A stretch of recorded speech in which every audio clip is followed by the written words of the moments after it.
ஞானன்றது பரஞானம் அபரஞானம். என்ன ஞானம்? பரஞானம் அபரஞானம். பரஞானன்றது சகஜமான விஷயங்கள்ல வரக்கூடிய ஞானம். ஒரு குழந்தை சொல்லுவாங்க, இது நல்ல ஞானம்பா, பார்த்தா உடனே செஞ்சிடுது. அது என்ன ஞானம்? அது பரஞானம் இல்லை, அபரஞானம். அது என்ன ஞானம்? இந்த உலக சமாச்சாரங்களில் இந்த பையன் இருக்கிறான், அவங்க அப்பா என்னென்ன சொன்னார், இது குழந்தையாக இருக்கும் போதுன்னு கொண்டு போய் விட்டேன். அவன் நல்லது சொன்னாலும் திருப்பி அப்படியே சொல்லிச்சு, அவன் கெட்டது சொன்னாலும் வீட்டில் எடுத்துன்னு வந்து அப்படியே பேசிச்சு இந்த குழந்தைன்னாங்க. அது ஒரு ஞானம். எந்த வேலையை பார்த்தாலும் கற்றுக்கக்கூடியது ஒரு ஞானம். உடனே பிடிச்சிப்பாங்க அந்த வேலைங்களை. ஒரு விஷயத்தை பக்குவமாக செய்யக்கூடியது ஒரு ஞானம். இதெல்லாம் எந்த ஞானம்? அபரஞானம். இந்த அபரஞானம் இதே போலையே குழந்தையிலையும் வரும், வளரும் போதும் வரும், அஸ்தமான காலத்தில் சில பேருக்கு வரும். அதே போலையே இந்த பரஞானத்திலையும் நாயன்மார்கள் சரிதத்தில் சில பேர் பிறக்கும் பொழுது மெய்கண்டார் குழந்தையிலே அனுபவிச்சார் இல்லையா, அவருக்கு அந்த தன்மை.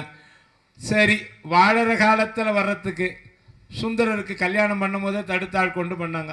அஸ்தமான காலத்தில் நாவுக்கரசருக்கு வரலையா? இப்படி ஞானங்கள் இந்த முறை பிரகாரம் வருது. ஆனால் இவங்கெல்லாம் ஞானம் அடைஞ்ச அந்த சிவபெருமான் வந்து இதுகாரும் சேர்ந்து அறியாத கை, எல்லாரும் அவரை தான் வணங்கணும். அவர் மட்டும் யாரையும் என்ன பண்ணதில்லை, இது வரலாம் சேர்ந்தறியா கையானை. யாருமே வணங்குறதுக்கு தகுதி உள்ள ஒரு பொருள் யாருமே இதுவரையிலும் அவரை வணங்காதவங்களும் கிடையாது, யாரையுமே இதுவரையிலும் அவர் வணங்கினதும் கிடையாது.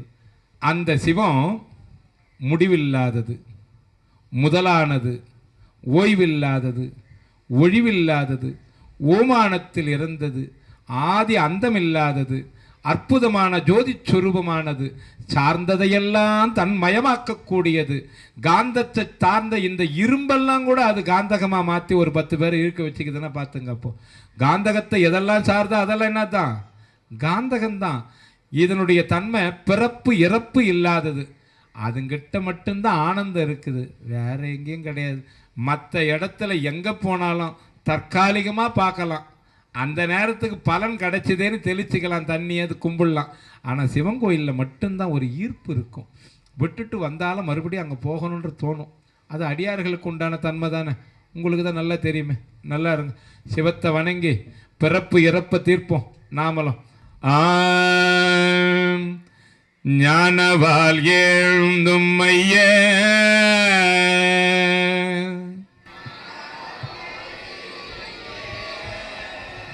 நாதப்பறை அறைவே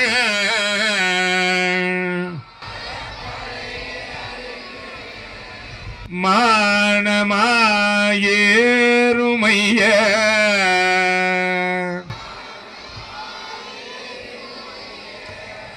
மதிவெள் குடை கவிழ்மில்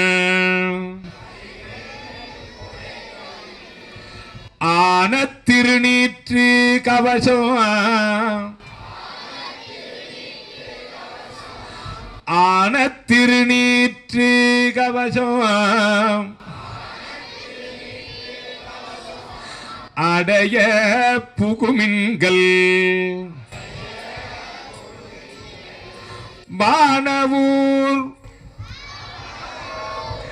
வானவூர் கொள்வோம் நான், வானவூர் கொள்வோம் நாம், மாயப்படை வரமே தொண்டர்கள் தூசி செல்லி,